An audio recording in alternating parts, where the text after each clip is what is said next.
আচ্ছা, কিছুদিন আগে একটা কাহিনী হয়েছে যেখানে একজন বেকার আপু তার হাত দিয়ে কেকের বেটার মেশাচ্ছিল। তো এই জিনিসটাকে অনেকে আনহাইজেনিক বলেছেন যে এটা তো ঠিক না, এভাবে কেন মিক্স করছে, এভাবে কেন কেক বানাচ্ছেন তারা। আসলে কি, যখন 3-4 পাউন্ডের অর্ডার থাকে তখন কিন্তু সহজেই স্প্যাচুলা দিয়ে কেকের ব্যাটার মেশানো যায়, বা খুব সহজে এই কাজটা করে ফেলা যায় যে কোনোভাবে।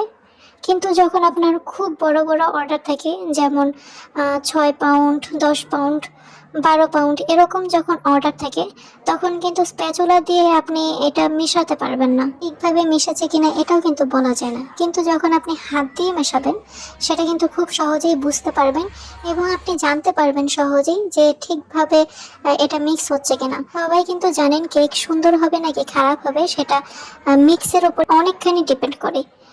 আপনি মিক্স করতে গিয়ে যদি ফোমটা নষ্ট করে ফেলেন, সেক্ষেত্রে কিন্তু আপনার কেকটা হবে না। তো হাত দিয়ে যখন আপনি এটা করবেন, সহজেই বুঝতে পারবেন, মানে সহজেই করা যাবে কাজটা। হাত দিয়ে মিক্স করলেই যে জিনিসটা আনহাইজেনিক হয়ে যাবে, ব্যাপারটা এরকম না।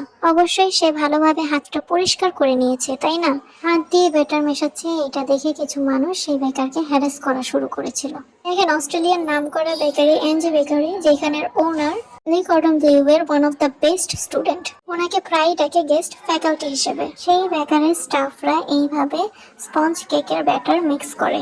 আপনাদের কি মনে হয়, আমাদের থেকে তাদের পরিষ্কার পরিচ্ছন্নতা কম, বা আমাদের থেকে কম জানে তারা? একটু দেখবেন ওদের কাজগুলো। যার জন্যই বলি, আমাদের জ্ঞানের পরিধি অনেক কম। কোনো কিছু আমাদের জন্য অদ্ভুত লাগলেই আমরা সেইটা মেনে নিতে পারি না, চলে যাই মানুষজনকে হ্যারাস করতে। তো যাই হোক, কেকটা নিয়ে কিছু কথা বলি। কেকটা ছিল 2 পাউন্ডের মধ্যে ভ্যানিলা ফ্লেভারের একটি কেক। এই কেকটি যে আপুটি অর্ডার করেছিল, সে এরকম সুন্দর করে ভিডিওর মাধ্যমে আমাদেরকে রিভিউ দিয়েছিলেন। আলহামদুলিল্লাহ, কেকটা নিয়েছিল স্টুডেন্টরা তাদের ম্যামকে খুশি করার জন্য। কেকটা সম্পূর্ণ কাস্টমাইজ ডিজাইনের ছিল। কেকের মাঝখানে ম্যামের নন এনেবল পিকচারটা বসিয়ে দেওয়া হয়েছিল। যাদের বাজেট একটু কম, তারা কিন্তু এই ধরনের কেকগুলো পারচেস করতে পারেন আমাদের কাছ থেকে।